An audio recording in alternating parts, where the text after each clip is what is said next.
அனைவருக்கும் வணக்கம். Option tricky trade channel மூலம் உங்களை சந்திப்பதில் மிக்க மகிழ்ச்சி அடைகிறேன். நான் உங்கள் சந்தோஷ். நான் செபியில் பதிப்பெற்ற பங்கு ஆலோசகர் கிடையாது. இது பயிற்சிக்கான காணொளி. எந்த பரிந்துரையும் நாம் வழங்குவது இல்லை. டிசம்பர் 11ஆம் தேதி சந்தை எப்படி முடிவுற்றிருக்கு அப்படிங்கிற பார்க்குறோம். இது ஆப்ஷன் பிரீமியத்தின் அடிப்படையில் எப்படி சந்தையை பார்ப்பது அப்படிங்கிறதை பார்க்கலாம். இங்கே சந்தை பார்த்திங்கன்னா படுத்தே விட்டான் அப்படின்னு நம்ம சொல்கிற மாதிரி சந்தை வந்து பார்த்திங்கன்னா முழுக்க ஒரு சைடுவே. இது வந்து ரொம்ப முக்கியமான ஒன்று. இந்த சைடுவேக்குள்ளே இருக்கும்போது ஆப்ஷன்ஸ் பையர் அப்படிங்கிறவங்க எட்டிங் கூட பார்க்கக்கூடாது. சந்தையில் முயற்சியே பண்ணக்கூடாது. பையர் அப்படிங்கிறவங்க முயற்சியே பண்ணக்கூடாது. இதுலேயும் ப்ராஃபிட் எடுக்க முடியாதா? இதுலேயும் ப்ராஃபிட் எடுப்பேன், என்னோடய திறமை இருக்குது, நான் ப்ராஃபிட் பண்ணுவேன் அப்படின்ட்டு சிலர் சொல்லலாம். ப்ராஃபிட்டும் எடுக்கலாம். ஆனால் எல்லோராலும் இது இயலாது. இங்கே பார்த்தீங்கன்னா ஒரு 10 புள்ளியிலிருந்து ஒரு 30 புள்ளிக்குள்ளே ப்ராஃபிட் எதிர்பார்க்குறவங்களுக்கு டீப் ஐடிஎம் சொல்லுவாங்க. ரொம்ப ஐடிஎம், ஓடிஎம் ஆப்ஷன்ஸில் வேலையே நடக்காது. ஐடிஎம் ஆப்ஷன்ஸ் தான் நம்மளுக்கு ஒரு இம்பேக்டை ஏற்படுத்தும். அந்த இம்பேக்ட் வந்து ஒரு 10 புள்ளியிலிருந்து ஒரு 30 புள்ளிக்குள்ளே வச்சு எடுத்தவங்க ஒரு லாபத்தில் பதிவு பண்ணுறதுக்கு வாய்ப்பு இருக்கலாம். மற்றபடி முடியவே முடியாது. அப்போ இது 10 to 30 பாயிண்ட்லேயே ஒரு பெரிய ப்ராஃபிட் வேணும்னா நீங்கள் லாட் இன்க்ரீஸ் பண்ணணும். லாட் இன்க்ரீஸ் பண்ணி உங்களுக்கு ஆப்போசிட் ஆயிடுச்சுன்னா இது தேவையில்லாத வேலை. அடுத்தது மார்க்கெட்டில் பார்த்தீங்கன்னா இண்டெக்ஸ் ரேஷியோ ஷார்ட்டேஜ் வரும்போது சந்தையில் நிஃப்டி 31 புள்ளிகள் ப்ளஸ், பேங்க் நிஃப்டி 186 மைனஸ். அப்போ இதுவும் வந்துட்டு ஒரு சைடுவேல இது நம்மளுக்கு ஒரு உள்ளேயே போகக்கூடாது அப்படிங்கிற மாதிரி. இது யாருக்கு ஜாலி அப்படின்னா செல்லருக்கு ஜாலி. ஏன்னா செல்லருக்கு வந்துட்டு சந்தை ஒன்றுமே பண்ண வேண்டாம், நான் சும்மா இருந்தாலே போதும் எனக்கு ப்ராஃபிட் அப்படின்னு சொல்கிற மாதிரி. அப்போ இது செல்லருக்கு தான் ப்ராபபிலிட்டி ஆஃப் வின்னிங் அப்படிங்கிறது அதிகம். இது எப்படி என்ன இதெல்லாம் பார்க்கலாம். காலையிலே நம்ம சொல்லியிருந்தோம் சந்தை கீழே போகணும் அப்படின்னா 24,700 புட் நம்மளுக்கு 200 ரூபாய்க்கு மேலேயே நிலை பெறக்கூடிய வாய்ப்புகள் அமைந்தால் அப்படிங்கிற ஒரு பதிவை நம்ம கொடுத்துருந்தோம்.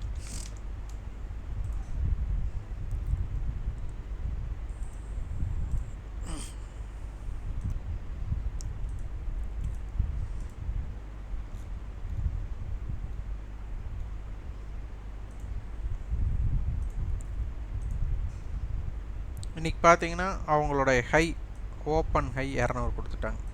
அப்போ சந்தை வந்துட்டு 24,500க்கு கீழே போகக்கூடான வாய்ப்புகள் குறைவு. ஏன்னா இவங்க 200 ரூபாய் நம்மளுக்கு எக்ஸ்பைரி அப்படிங்கிறது வந்து ஸ்பாட்டை பேஸ் பண்ணி நம்ம கணக்கெடுக்கணும்னு நம்ம பார்த்துட்டு வரோம். அப்போ 24,700 புட்டு நம்மளுக்கு 200 ரூபாய் ஓப்பன் ஹை கொடுத்துட்டாங்கன்னா மார்க்கெட் 24,500க்கு கீழே போகிறக்கு இவங்க 200க்கு தாண்டாமல் இவங்க 24,500க்கு கீழே போகவே முடியாது. இது வந்து பேஸ்ட், இது தெரிஞ்சிருக்கணும். அடுத்தது 24,600 புட். 600 புட் பார்த்திங்கன்னா நம்மளுக்கு 117 ரூபாய், இதுவும் ஓப்பன் ஹை. அப்போ என்ன அர்த்தம்? 24,600 மைனஸ் நம்மளுக்கு 117. அப்போ நம்ம கழிச்சோம்னா 24,800 மன்னிக்கணும் 483. அப்போ 24,483க்கு கீழேயும் போகாது. அப்போ சந்தை வந்துட்டு மார்க்கெட்டை பொறுத்தவரை 24,500க்கு கீழே போகிறக்குண்டான வாய்ப்புகள் இங்கே குறைந்து விட்டது அப்படின்னு நம்ம தெரியும். அப்புறம் நேற்றைய தினம் நம்மளுக்கு பார்த்தா இந்த வீக்லி ஃபியூச்சரோட அர்த்தம் என்னன்னா ஒவ்வொரு ஸ்ட்ரைக்கோடையும் கால் புட்டோட டிஃப்ரென்ஸ் தான் ஃபியூச்சர். இப்போ நேற்றைய தினம் பார்த்திங்கன்னா நம்மளுக்கு 113 to 120, 113 to 120. அப்போ சந்தை வந்து பார்த்திங்கன்னா புட் ஆப்ஷன் வந்துட்டு அதிக விலை இருக்கனால 24,593 அப்படிங்கிற இடத்துல இருக்குது.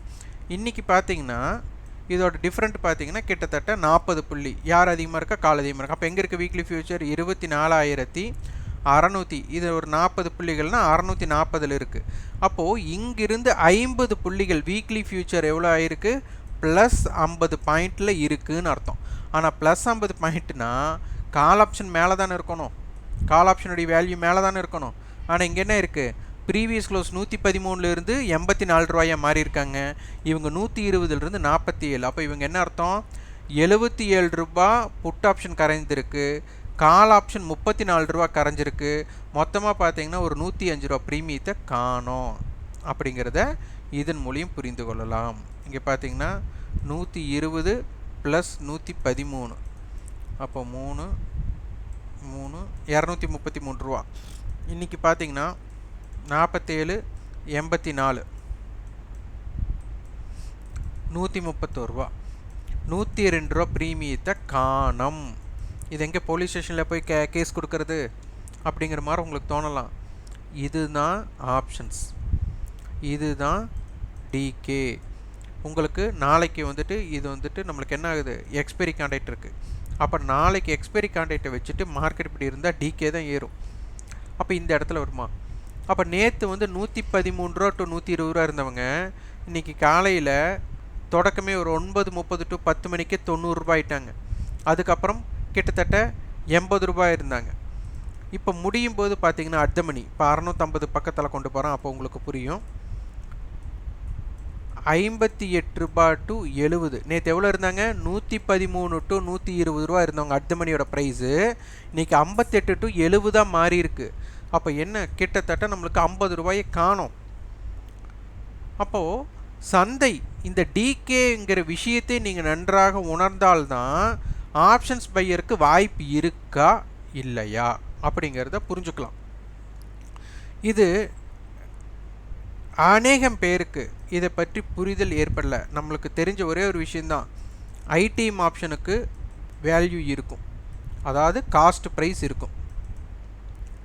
அடுத்த மணிக்கும் ஓடிஎம்முக்கும் இது ஜீரோவாக மாறும். இதுதான் கான்செப்ட். அப்போ நாளை தினம் நம்மளுக்கு 24,650ன்னு வச்சுக்கோங்க. 24,650 இவங்க க்ளோஸோட ப்ரைஸ், ஹையோட ப்ரைஸ், லோவோட ப்ரைஸ் இது எல்லாமே மேட்ச் பண்ணுங்கள். 24,650 க்ளோசிங் ஃபஸ்ட் எடுத்துக்கலாம். கால் வந்து 58 ரூபா. அப்போ இது வந்துட்டு 24,708. இப்போ 24,650 கால் உங்களுக்கு இந்த 58 ரூபா மதிப்பு எக்ஸ்பைரி அன்னைக்கு 3:30 மணிக்கு இந்த மதிப்பு வேணும்னா, இன்றைக்கி வேணால் இந்த மதிப்பு இருக்கலாம். இந்த 58 ரூபா மதிப்பு எக்ஸ்பைரி அன்னைக்கு 3:30க்கு வேணும்னா மார்க்கெட் இங்கே இருக்கணும் 24,708. இந்த 110 ரூபா வேணும் அப்படின்னா 24,760 இருக்கணும். இந்த லோ 50 அப்படிங்கிற மதிப்பு வேணும்னா 24,700 வேணும். இதே 24,650 புட் இந்த 59 ரூபா மதிப்பு, இந்த 70 ரூபா மதிப்பை பார்க்கணும்.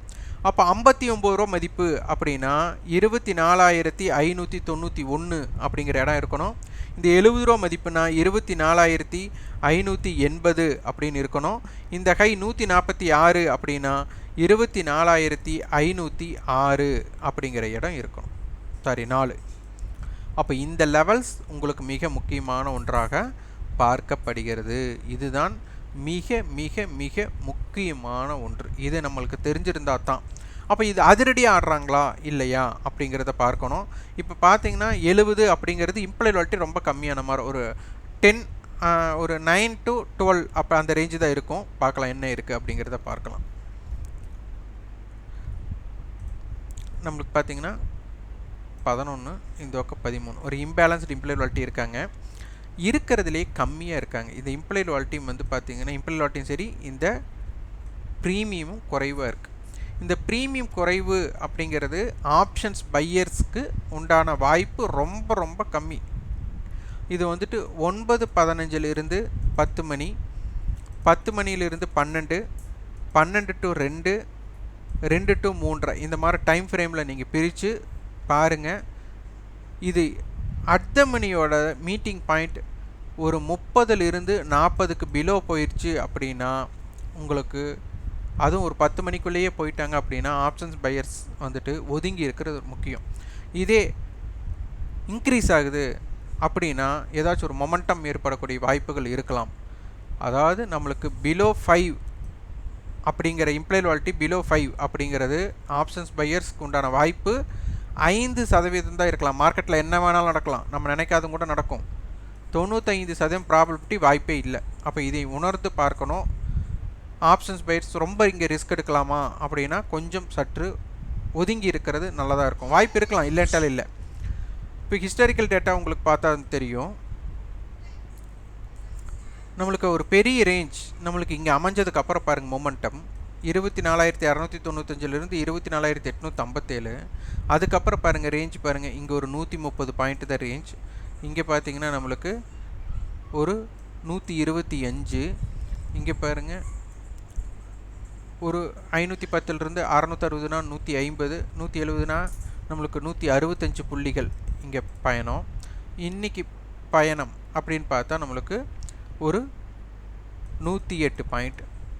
அப்போ ரேஞ்ச் பாருங்கள், ஒரு நாள் நம்மளுக்கு பெரிய ரேஞ்சை கொடுத்துட்டு அதுக்கப்புறம் ஃபுல்லாக இந்த கேப்புக்குள்ளே இருக்கிற ஸ்ட்ரைக்கு மட்டும் தான் ஆக்டிவாக இருக்கும். அப்போ அது டைம் வேல்யூ டிகேங்கிறது கண்டிப்பாக நடக்கும் அப்படிங்கிறத இங்கே நம்ம உணர்ந்து இருக்க வேண்டும்.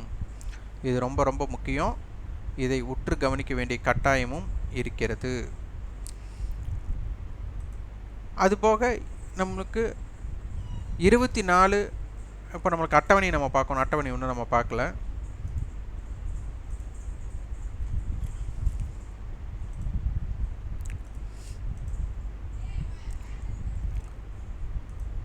அட்டவணை பாருங்கள், 24 600 புட் 700 கால், அதுக்கப்புறம் 600 கால் 650 கால் 650 புட். இது ஒரு ஸ்ட்ராடல் கொடுத்துருக்காங்க மார்க்கெட்டில். இது வந்துட்டு ஒரு ஸ்ட்ராடல் மாதிரி 700 தடுப்பு. இது இப்போ மார்க்கெட்டை பொறுத்தவரை இந்த 500 to 700 அப்படிங்கிறது ரொம்ப முக்கியமான இடமா பார்க்கப்படுகிறது. அதுக்கப்புறம் 24 800 கால் 24 700 புட் எல்லாமே அதிக வணிகம். வேல்யூ வைஸில் பார்க்கலாம். டேர்ன் ஓவர் வைஸில்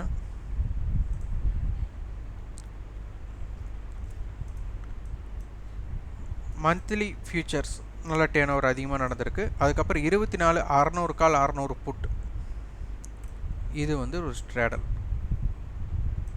அடுத்து 24 600 கால் 700 புட், 650 புட், 700 கால் 500 கால். இது அதிகமாக, இது பார்த்தீங்கன்னா இந்த ஸ்ட்ரைக்குக்கு மட்டும்தான் ஆக்டிவாக இருக்குது. இப்போ இதுக்குள்ளே தான் ப்ரீமியம் வந்து ஐடிஎம் ஓடிஎம் ஏடிஎம்மாக மாறுறதெல்லாம் நீங்கள் கேப்சர் பண்ணணும். இதில் 500 கால் இருக்காங்க, 700 கால், 650 புட், 700 புட், 650 கால், 600 புட் எல்லாம் இருக்காங்க. அதற்கப்புறம் அப்படியே வேல்யூ டவுன் ஆகிறது. இந்த வேல்யூ டவுன் ஆகிறது என்ன? 24 550 கால், 24 800 புட், இதுவும் இந்த மணியாக ஆயிரும். அடுத்து 24 500 புட், 24 750 புட்டெல்லாம் ரொம்ப வேல்யூ டவுனாக இருக்காங்க. அப்போ இந்த ஸ்ட்ரைக்குகளை உங்களுக்கு ஒரு கண் பார்வையிலே வச்சுக்கோங்க. இது ரொம்ப ரொம்ப முக்கியமான ஒன்று. அப்போ இதில் வந்துட்டு நம்மளுக்கு பார்த்தா ஓடிஎம்மாக இருக்கக்கூடிய புட் ஆப்ஷன் என்ன அப்படின்னு பார்த்தா நம்மளுக்கு 24 600 புட், 24 650 புட். அப்போ 24 600 தான் இதில் ஓடிஎம் புட். அதே மாதிரி கால் ஆப்ஷனில் பார்த்தா நம்மளுக்கு அதிகமான ஓடிஎம்மில் கால் அப்படின்னு பார்த்தா 600 கால், 650 கால், 650 புட், 700 கால், 24 700 கால் ஆப்ஷன். இதுதான் ஓடிஎம்ஸாக இருக்காங்க. இது வந்துட்டு 24 500 வந்துட்டு நம்மளுக்கு இந்த மணி ஆகிடும், 24 700 புட்டும் நம்மளுக்கு இந்த மணி ஆகிடும். நம்மளுக்கு வந்து இங்கே ஓடிஎம் கால் ஓடிஎம் புட்டு மட்டும்தான் இந்த இடத்துல எடுத்துருக்குறோம். இதற்கு அடுத்து விலகி போகிறது நாளைக்கு நடக்கக்கூடிய டேர்ன் ஓவரை பொறுத்து தான் இருக்குது. சந்தை இதற்குள்ளே இருக்கிறதுக்கு தான் அதிகமான வாய்ப்பாக மாற்றப்படுவாங்க. இதுக்கு மேலே என்ன வேணாலும் நடக்கலாம். ஆனால் நாளை தினம் அட்டவணையில் என்ன நடக்கிறாங்க அப்படிங்கிறதை பார்த்து அதற்கு தகுந்த மாதிரி தான் ஒரு வியாபார அமைப்பை பயன்படுத்த வேண்டும். முடிந்தளவு இந்த ஸ்ட்ரைக்கு இது ஆக்டிவாக இருக்காங்க 0 to ஹீரோ இந்த ஸ்ட்ரைக்குள்ளே தான். இதில் எதெல்லாம் ஆக்டிவாக இருக்கிறாங்களோ இந்த ஸ்ட்ரைக்கு தான் மிக முக்கியமாக பார்க்கணும். இது ஆக்டிவ் ஸ்ட்ரைக்ஸ். அது இல்லாமல் டேர்ன் ஓவர்ஸும் நம்மளுக்கு அதிகமாக நடந்திருக்காங்க. இது டேர்ன் ஓவர்ஸ் கம்மியாக இருக்கிற ஸ்ட்ரைக்ஸ் வந்துட்டு நம்மளுக்கு நாளைக்கு டேர்ன் ஓவர் அதிகமாகும் போது அதை ஒரு இம்பாக்ட் க்ரியேட் பண்ணலாம். ஆனால் டேர்ன் ஓவர் இன்க்ரீஸ் ஆகிறாங்களா இல்லையா அப்படிங்கிறத பார்த்து அதை ஆய்வு செய்ய வேண்டும். அதுதான் 0 ஹீரோக்கு இம்பாக்டட் ஸ்ட்ரைக்காக மாறும். இந்த காணொலி உங்களுக்கு பயனுள்ளதாக இருந்தால் லைக் பண்ணுங்கள், ஷேர் பண்ணுங்கள், சப்ஸ்கிரைப் கண்டிப்பாக உங்கள் ஃபீட்பேக் கமெண்ட் பாக்ஸில் பதிவு பண்ணுங்கள். நன்றி, வணக்கம்.